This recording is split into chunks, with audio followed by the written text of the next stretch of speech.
Amis, bonjour à tous et à toutes et bienvenue à notre rendez-vous quotidien consacré à la halte spirituelle pour la journée. C'est parti pour ce temps de méditation en Matthieu 5, verset 13 à 16. Nous sommes le mardi 7 juin 2022. Une ville bâtie au sommet d'une colline ne peut être cachée, déclare la parole. Si vous allez en Italie, vous voyez des villes construites au sommet des collines et des montagnes. Dans le monde entier, en fait, c'est l'emplacement privilégié. Quel inconvénient pour les personnes âgées? Est-ce que c'est pour la vue que les gens ont construit dans des endroits aussi gênants? Oui et non, ce n'était pas pour admirer le paysage, mais pour avoir une vue sur les ennemis qui approchaient. Il serait difficile de cacher une ville, alors on la rend pleinement alerte, pleine d'yeux, pleine de conscience. Comme vous l'avez deviné, il ne s'agit pas seulement des villes, mais aussi des êtres humains. La vallée est un symbole de sommeil et d'inconscience. La colline est un symbole d'éveil et de vigilance. La plupart des sites religieux sont des lieux élevés: Jérusalem, le mont Tabor, le mont Saint-Michel, Croix Patrick, Skéline, Michel. La liste pourrait s'allonger encore et encore.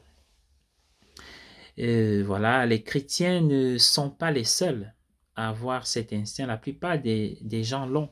Les hindous ont dit que Shiva vit sur le mont Everest ou Sagarmatha, comme l'appellent les Népalais. Lorsque vous choisissez l'inconscience, vous descendez dans la vallée des ténèbres. Le sommeil est une sorte de vallée. Dans le sommeil, vous perdez votre conscience de tout. On voit aussi même chez les Égyptiens avec les pyramides et le sommet, etc., qui désignent comme ce rempart élevé. Mais notre monde trouve aujourd'hui que ce type de sommeil ne suffit pas, ne suffit plus. Il crée la télévision qui vous permet, si vous passez trop de temps à la regarder, de transformer même vos heures d'éveil en une sorte de sommeil. Oui, la télé crée des drogues qui vous prolongent dans un sommeil encore plus profond. La télé crée un étrange instinct suicidaire chez certains jeunes. La culture populaire est accro au sommeil et à l'inconscience. Tout devient une fuite, une sorte de fusion du moi qui caricature la fusion religieuse du moi. La drogue, l'alcool et le sexe ont pris cette importance. Pourquoi cette fuite? C'est parce que la conscience est douloureuse. Se trouver au sommet d'une colline, en quelque sorte, devoir être éveillé, être exposé, être vulnérable et le savoir, c'est douloureux. Ou peut-être que ce qui rend la chose douloureuse pour moi, c'est que je ne suis que partiellement conscient, fluctuant, dit-on, entre 5 et 10%. C'est suffisant pour laisser entrevoir les 90 ou 95% d'inconscience qui sont en moi. Alors j'enfuis ma tête, j'efface ces 5 ou 10% de conscience. Je suis une autruche. On dit que l'autruche enterre sa tête, qui comme par hasard fait environ 5% de la taille de son corps, lorsqu'elle voit un danger, pensant ainsi se cacher complètement.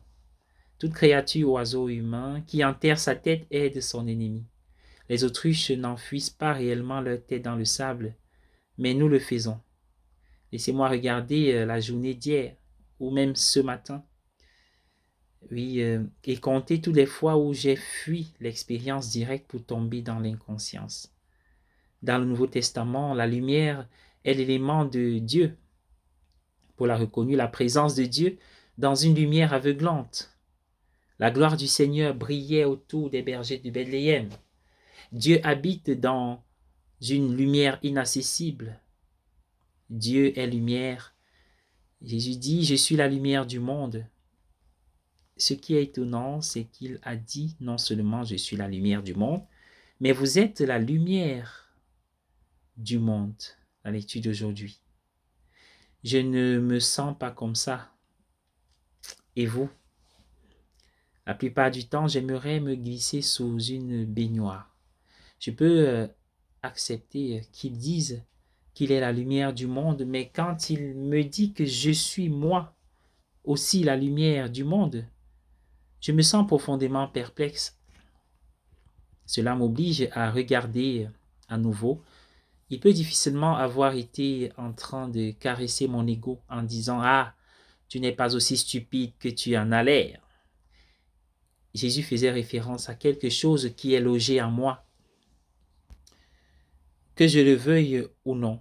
Il faisait référence à cela. Quelque chose qui est là, avant même que je n'accomplisse des performances, bonnes ou mauvaises, quelque chose que je ne pourrai jamais éteindre.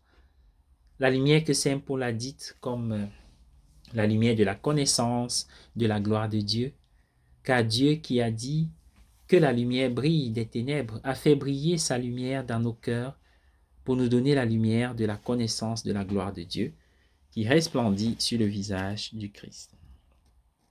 Soyez bénis. Bonne journée à tous et à chacun.